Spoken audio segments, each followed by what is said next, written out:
ইসকনের বহিষ্কৃত নেতা, বহিষ্কৃত আমরা একটু যোগ করবো, কথাগুলো বারবার বলতে হবে। শিশু যৌন নিপীড়নের দায়ে বহিষ্কৃত নেতা জনাব চিন্ময় কৃষ্ণ দাসের শুনানিতে আইনজীবী ছিলেন না। এটা নিয়ে বহু ঘটনা ঘটছে এবং আমরা এই ব্যাপারটা একটু খেয়াল করবো এবং আমাদের সরকারের উচিত হবে খুব সিরিয়াসলি এটা খেয়াল করা। আমরা জানি জনাব চিন্ময়ের জামিন চাওয়ার জন্য তাকে আদালতে তোলা হয়েছিল, কিন্তু তার পক্ষের আইনজীবী সেখানে উপস্থিত না থাকায় শুনানি না হয়ে পরবর্তী দিন ধার্য করা হয়েছে প্রায় 1 মাস পর, 2 জানুয়ারি। এখানে কেউ তার শুনানিতে অংশগ্রহণ করতে যখন আসেননি, তখন প্রথম আলো রিপোর্ট বলছে শুনানিতে কেন অংশ নেননি জানতে চিন্ময় দাসের আইনজীবী শুভাশিস শর্মার মুঠোফোনে একাধিকবার ফোন করা হলেও সংযোগ পাওয়া যায়নি। আদালত প্রাঙ্গণে উপস্থিত ছিলেন কোতোয়ালি থানার ওসি আব্দুল করিম। তিনি বলেন কোনো আইনজীবী তার কাছে কোনো অভিযোগ করেনি। এখানে অবশ্য সনাতনী যে জাগরণী মঞ্চ আছে তারা ভয়ঙ্কর অভিযোগ করেছেন, আমরা সেই জায়গায় আসব। কিন্তু এর মধ্যেই ভারতের মিডিয়াতে কি ধরনের মিথ্যা প্রোপাগ্যান্ডা হচ্ছে তার ব্যাপারে একটু বলা যাক। যে একজন আইনজীবী আহত হয়েছেন, সেই আহত আইনজীবীকে দেখিয়ে বলা হচ্ছে ইনি চিন্ময়ের আইনজীবী এবং তিনি চিন্ময়ের আইনজীবী হওয়ার কারণে হামলার শিকার হয়েছেন। এটা পরবর্তীতে ডিবাঙ্কড হয়েছে একটা ফ্যাক্ট চেকিং অর্গানাইজেশন, তারা বলছে এটা একেবারেই ঠিক না। আমি একটু পড়ি।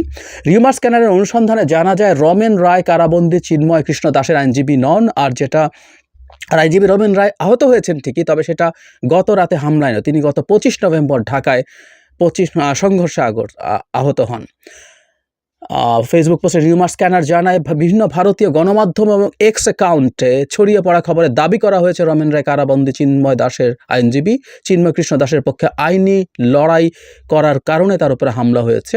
ইসকন কলকাতার মুখপাত্রের এক্স পোস্টের বরাতে খবরটি সঠিক নয়। খেয়াল করি, ইসকন কলকাতা নিজে এটা ছড়িয়েছে। এটা একেবারে দায়িত্ব জ্ঞানহীন কেউ, কোনো ব্যক্তি তা না, তারা ছড়িয়েছে। এবং পরবর্তীতে আমরা দেখেছি ভারতের বিভিন্ন মিডিয়ায় রিটুইট তো হয়েছেই, বিভিন্ন মিডিয়ায় এটা আসলে দেখানোর চেষ্টা করা হয়েছে।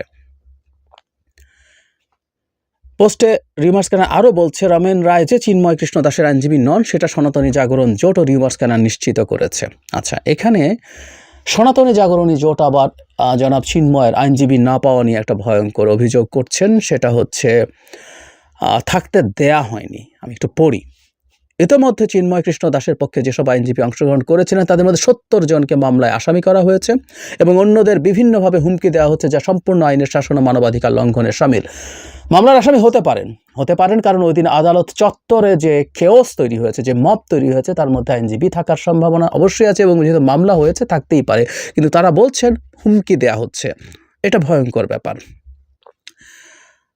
বিবৃতিতে তীব্র নিন্দা, প্রতিবাদ, চরম উদ্বেগ, ক্ষোভ ও হতাশা প্রকাশ করে সরকারের পাশাপাশি আন্তর্জাতিক সংস্থার সহযোগিতা তারা কামনা করছেন। বিবৃতিতে বলা হয়, 3 ডিসেম্বর চট্টগ্রাম বিজ্ঞ মহানগর দায়রা জজ সাইফুল ইসলামের আদালতে বাংলাদেশের সম্মিলিত সনাতনী জাগরণী জোটের মুখপাত্র চিন্ময় কৃষ্ণ দাস ব্রহ্মচারীর জামিন শুনানি ছিল, কিন্তু চিন্ময় কৃষ্ণ দাস ব্রহ্মচারীর পক্ষে কোনো আইনজীবীকে আদালতে অংশগ্রহণ করার সুযোগ দেওয়া হয়নি। একজন আসামির পক্ষে আইনজীবী নিয়োগ আইনের বিধান, সেখানে সনাতনী সম্প্রদায়ের একজন ধর্মীয় গুরুর আইনজীবী নিয়োগের ও শুনানিতে বাধা দেওয়ার ঘটনা বিচার বিভাগকে প্রশ্নবিদ্ধ করে।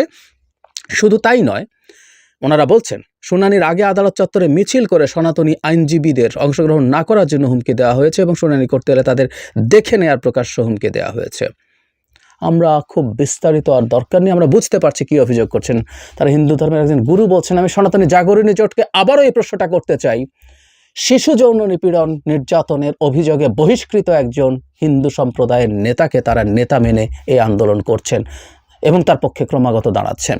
তবে হ্যাঁ, জনাব চিন্ময়ের আইনজীবী পাওয়ার অধিকারের পক্ষে আমরা খুব কঠোরভাবে আছি। আমি একটা ভিডিওতেও দেখলাম যে বেশ কিছু আইনজীবী বক্তব্য দিচ্ছেন এই রকম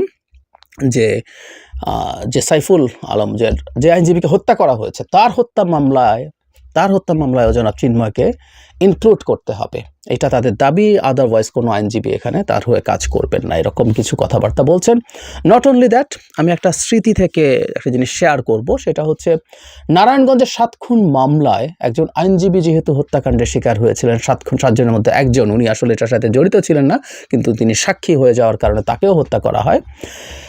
সেখানে যখন মামলার কাজ শুরু হয়, প্রাথমিকভাবে কোনো আইনজীবী আসামিদের পক্ষে দাঁড়াতে অস্বীকৃতি জানাচ্ছিলেন, যেহেতু একজন আইনজীবী এখানে হত্যাকাণ্ডের শিকার হয়েছেন। আমি এই চর্চাগুলোকে খুব খারাপ ধরনের পপুলিজম বলবো। মানে আইনজীবী যদি কোনো কিছুতে জড়িত থাকেন, তার বিপক্ষে, যদি হত্যাকাণ্ডের শিকার হয়েছেন, তার বিপক্ষে কেউ দাঁড়াবো না। আমরা যে জুডিশিয়াল সিস্টেম, বিচার ব্যবস্থা, যে আইন এবং বিচার ব্যবস্থার মধ্যে পরিচালিত হই, তার মধ্যে এটা কোনোভাবেই মেনে নেওয়া যেতে পারে না।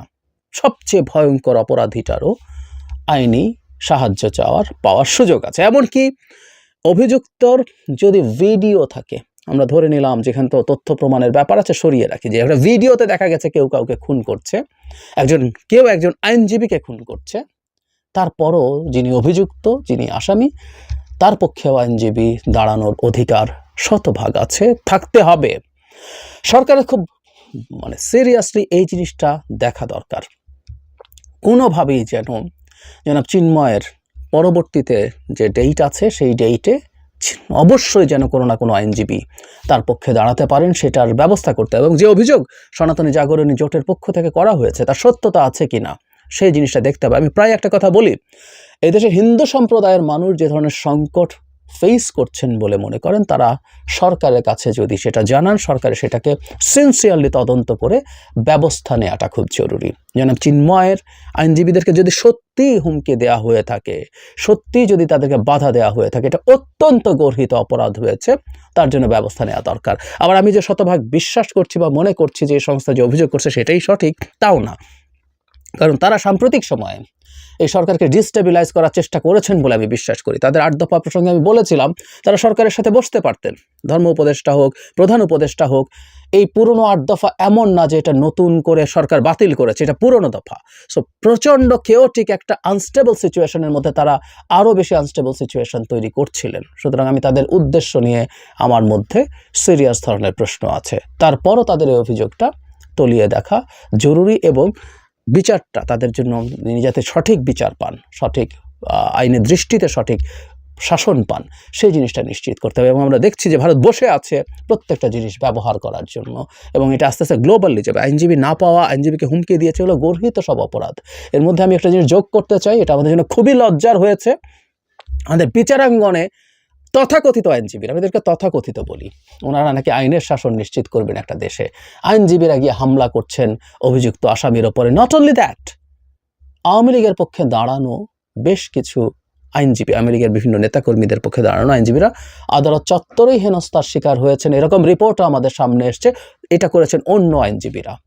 মানে আমাদের আইনজীবীরাও যদি এরকম তৃতীয় শ্রেণীর মানসিকতা দেখান, যারা একটা স্টেট বোঝেন না, তাদের কাছে আমাদের এক্সপেকটেশন অনেক বেশি। আইন, সংবিধান, বিচার, এগুলো আমাদের চাইতে তারা অনেক ভালো বুঝবেন, কিন্তু না, তারা রাস্তার মবের মতো যদি আচরণ করেন, এগুলো খুবই প্রবলেম্যাটিক। তো সেই প্রেক্ষাপটেও আমি বরং এভাবেও বলবো, এটা অন্য অপরাপর ভয়ঙ্কর অভিযুক্ত যেসব আসামি আছে, তাদের পক্ষে অন্য আইনজীবী দাঁড়ানোর ক্ষেত্রে তো ভীতি তৈরি করতেও পারে। সরকারের উচিত ছিল আগে যেসব ঘটনা ঘটেছে ওইসব আইনজীবীর বিরুদ্ধে কঠোর ব্যবস্থা নেওয়া, কিন্তু সরকার নেয়নি।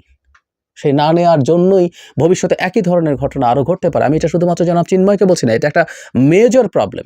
বাধা দেওয়া হয়েছে কিনা সেটা দেখা দরকার। বাধা না দিলেও যেসব আইনজীবী তাদের পক্ষে দাঁড়াচ্ছেন, আওয়ামী লীগ বা সরকার বিরোধী যেসব মানুষের পক্ষে দাঁড়াচ্ছেন, তাদের কাউকে যেহেতু হেনস্থা হতে হয়েছে, এই সাহস অনেকে নাও করতে পারেন। খুব অন্যায় হবে না, খুব ভুল হবে না তারা যদি এই সাহস করেন, তারা যদি বলেন যে আমি এই কারণে হচ্ছি না। খুব দ্রুত সরকারকে এই ব্যাপারে ব্যবস্থা নিতে হবে।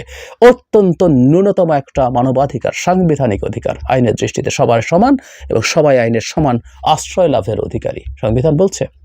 সেটা যদি হয়ে থাকে, সেটা নিশ্চিত করা সরকারের দায়িত্ব, এবং যেখানে যেখানে হচ্ছে না। এবং প্লিজ আমাদের আইনজীবী যারা আছেন, তারা ফালতু তৃতীয় শ্রেণীর অ্যাক্টিভিজম করবেন না কোর্টে।